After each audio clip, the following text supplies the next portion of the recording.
my dear friends, I'm afraid that what I'm going to tell is much less interesting than what we have just heard from our colleagues, because I have to speak about some legal effects of the Balfour Declaration. Now, with regard to legal questions, there are so many about it. First of all, is it a binding declaration? Secondly, does it contradict the McMahon-Hussein correspondence? What does it mean, a national home? What does it mean in Palestine? Does it mean in the whole of Palestine? And what is Palestine? So there are many, many questions. But I have preferred to take a question which was in one of the introductory lectures this morning, taken for granted that it is not a legally binding text. And I would like to speak about this question, and you will be able to make your own decision whether it is legally binding or not. Now, the question of unilateral I have to look at the watch. You know, I have an anti-Semitic watch.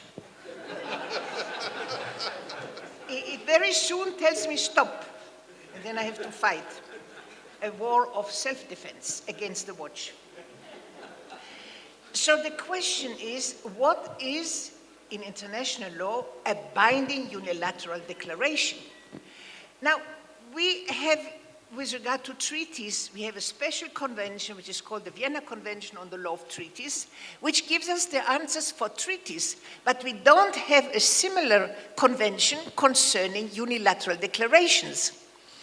The only thing we have, and this was really adopted quite late in the year 2006, the International Law Commission, which is the law commission of the General Assembly, which deals with the development of international law, they published what they called guiding principles, not even a treaty, only a list of guiding principles on when is a unilateral declaration binding.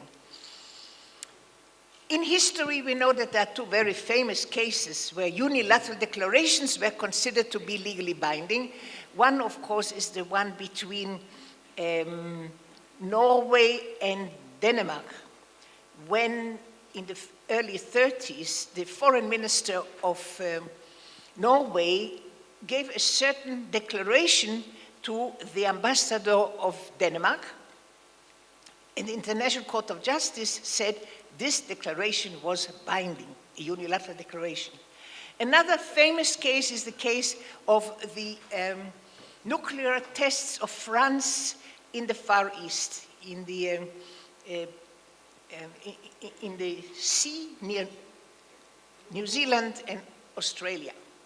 There, France had given a promise orally that it would not make any more experiments with nuclear material in this area.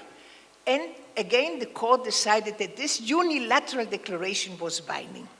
Now, when is a unilateral declaration binding? And then we have to see how it applies to the Balfour Declaration. First of all, it has to be given with the intent of being binding. And how do you know whether the intent was to make it binding? You have to look at the text, you have to look at the context, and you have to look at the circumstances. Especially the text is very important in order to say whether it was really a legally binding text or only some kind of political promise. And you know, political promises, you change them from day to day, it's nothing serious. I'm sorry that I speak like that about political promises. But you see, I'm a lawyer, this is my problem. So, as I said, it has to be with the intent of being binding, and we have seen that these are the three elements which have to be studied in order to find out whether it was really an intent to be binding. It has to be, from the point of view of the text, it has to be precise, it has to be clear, and it has, precise and clear. A text which is not clear or precise will not be considered as binding if it is a unilateral declaration, and the court will say, no, this is not binding legally. Of course, politically it can be binding. Another element is it has to be done, it has to be given by a person who is authorized to do it. Now, Balfour, of course, was authorized to give such a declaration because he was the foreign minister. Later I tell you a story, a diplomatic story. Not story, experience. Another element, there was the idea that it should also be public. But nowadays, I think that some of these declarations are not public and nevertheless they're binding. Looking back at the example that I've given you, the case of Norway and Denmark, this was not public, it was between a foreign minister and a diplomat. Another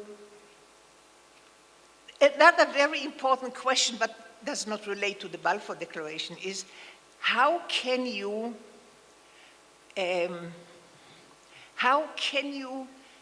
delete a unilateral declaration?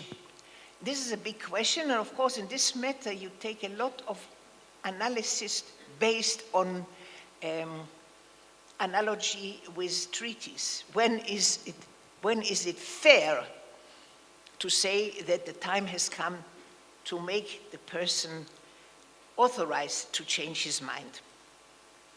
Now, if we look at all these elements concerning the Balfour Declaration, Balfour Declaration, was it intended to be binding? You can say yes, because it was so important, and it has been important, and it has been quoted later in the mandate, in the terms of the British mandate for Palestine, which means the idea was that it should be binding. This is my impression, but you can of course have a different idea. Secondly, was it given by a person who is authorized to do it? Yes, of course, because he was a foreign minister, Mr. Balfour.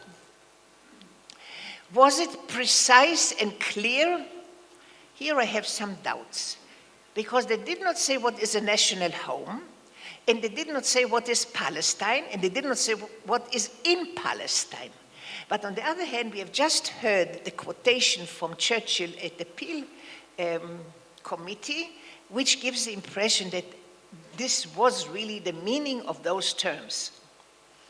Which means, my dear friends, I'm okay.